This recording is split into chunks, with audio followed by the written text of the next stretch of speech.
वंदे मातरम। इस पुस्तक में आज हम पढ़ेंगे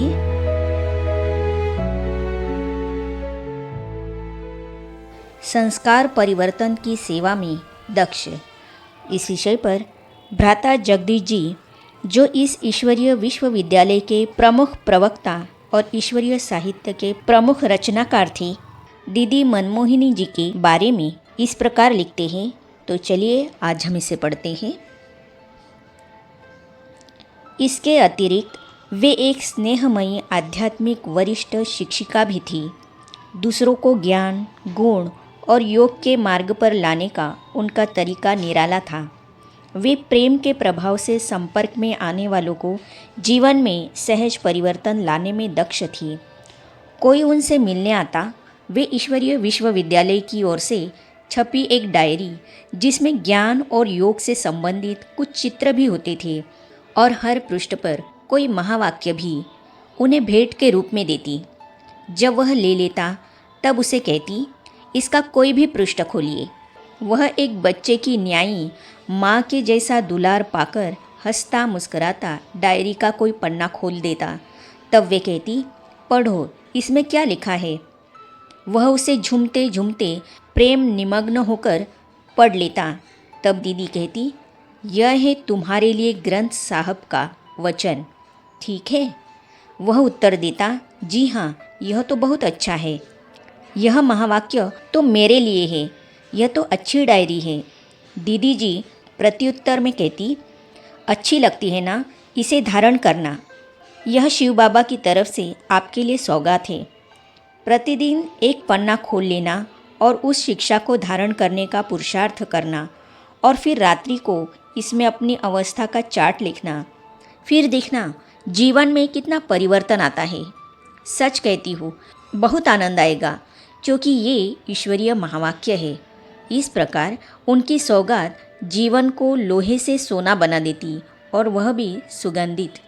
गोया वे प्रेम और ईश्वरीय नियम की ओर मनुष्य का जीवन मोड़ देती।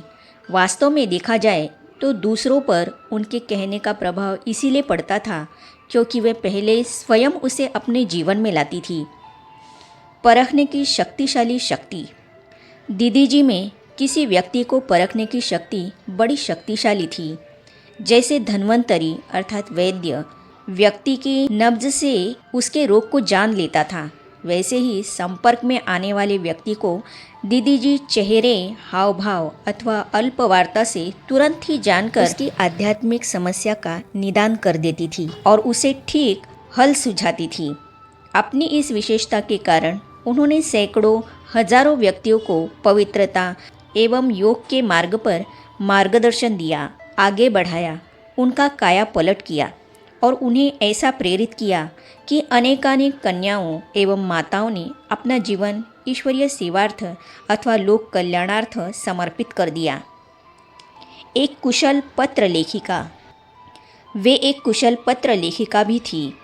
संक्षेप में ही पत्र एवं पत्रोत्तर द्वारा सोए हुओं को जगा देती अथवा माया से घायल हुए मन को राहत देकर पुनरुज्जीवन अर्थात रिजुवनेशन देने का महान कार्य करती। अथक सेवाधारी। वे प्रारंभ से ही कर्मठ थी। उन्होंने इस ईश्वरीय विश्वविद्यालय में अथक होकर सेवा की और अपना तन मन धन पूर्ण रूपेण जन जागृति में लगा दिया।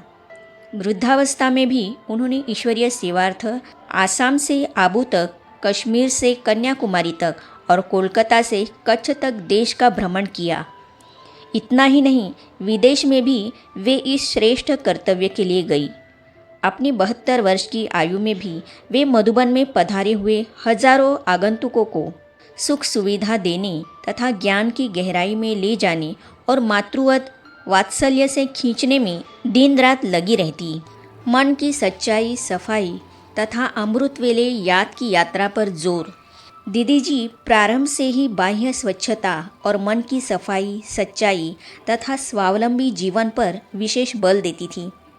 वे ईश्वरीय मार्ग पर सद्गुरु परमात्मा शिव की शिक्षाओं के प्रति फरमान बरदार और वफादार बने रहने के लिए ही हमेशा सीख देती थी।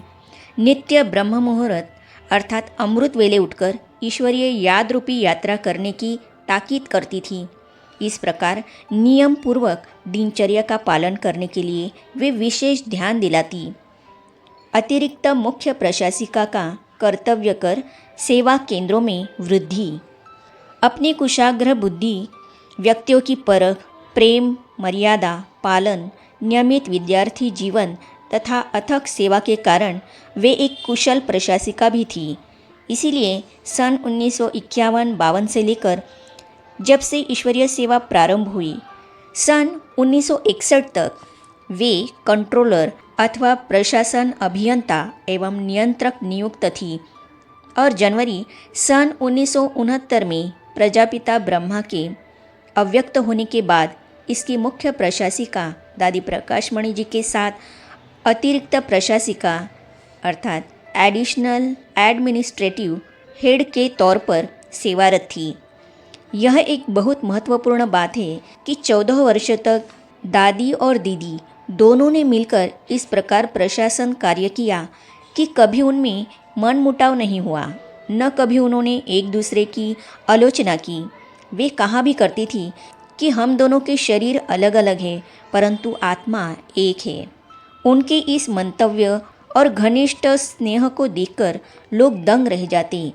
इन दोनों के कुशल प्रशासन में परमपिता परमात्मा शिव के प्रशिक्षण एवं संरक्षण में ईश्वरीय विश्वविद्यालय ने दिन दुगुनी और रात चौगुनी उन्नति की, जिसके फलस्वरूप सन 1983 से पहले ही इस ईश्वरीय विश्वविद्यालय के विश्व भर में लगभग 1150 सेवा केंद्र और उप सेवा केंद्र थे। दीदी जी कुछ वर्षों से ईश्वरीय याद रूपी यात्रा की रफ्तार तेज करने के लिए कहती थी और अपने हर प्रवचन में यह जरूर जताती थी कि अब घर अर्थात परमधाम जाना है। इसीलिए वे पुरानी बातों को भूलकर हल्का होने, दूसरों के अवगुण न देख गुण देखने और नित्य निरंतर श्रीमत के अनुसार चलने की बात जरूर कहती थी।